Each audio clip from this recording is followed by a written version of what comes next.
a ritual, an addiction, a pleasure. I wrestled with language for 4 hours, finding it pleasanter than wrestling with Susan. Writing about the language of Britain's memoir, her weird, conflicted style alternating between pomposity and succinct brilliance, I worked out what I thought about her treatment of her subject, war. Initially, she seems to have wanted to join in, to have resented not being allowed to.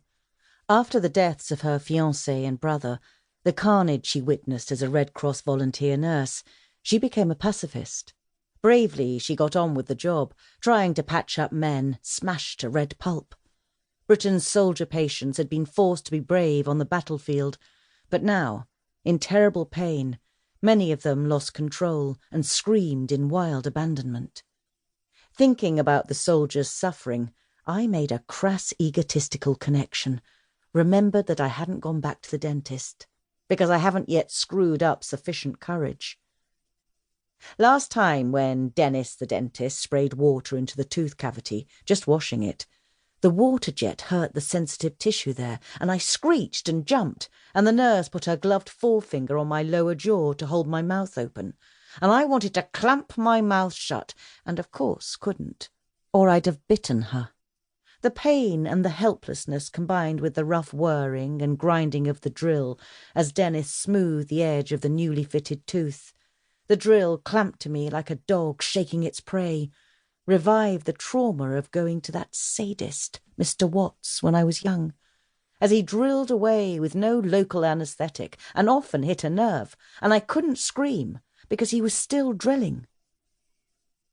We had to go to Mr. Watts for 12 years, and for 12 years I lived in silent terror of the next visit, the next bout of pain. Unthinkable to complain, to ask to go to a different dentist who might not hurt us. We were drilled in obedience, and then Mr. Watts took over. Jim, my ex-husband, knowing I feared dentists so much, had recommended Dennis the Dentist group practice. Don't worry, Mimi, they'll sedate you for treatment if you ask them. They'll knock you out cold.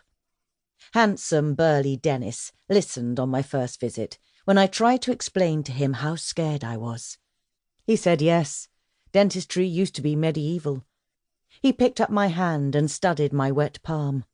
Look at you, sweating with terror, just as I am about to inject you with the best drugs on the market. Thinking about those childhood experiences of terror, how trauma lodges outside time and outside language, helped me think about war trauma.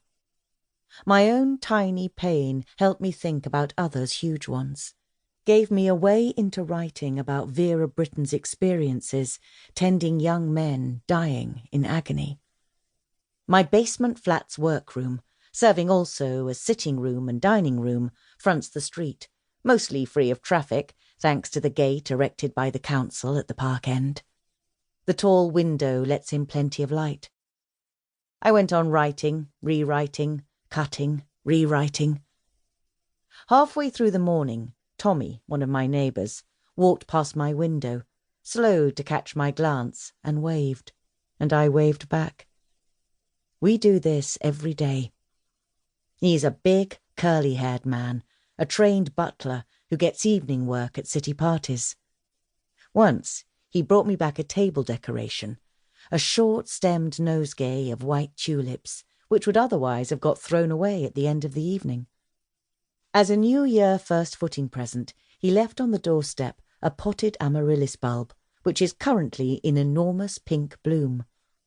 One day, knowing I was sad, he left me a heather in a pot. He brings me abandoned plants people have chucked onto the pavement next to the rubbish bins. You're the plant doctor. When we meet in the street, we stop for brief chats.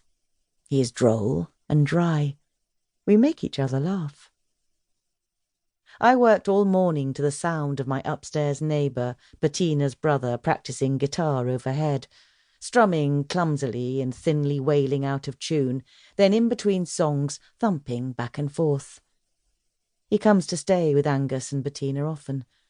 The new wooden floor they've put in, 3 months of loud machinery noises, relays the sound just as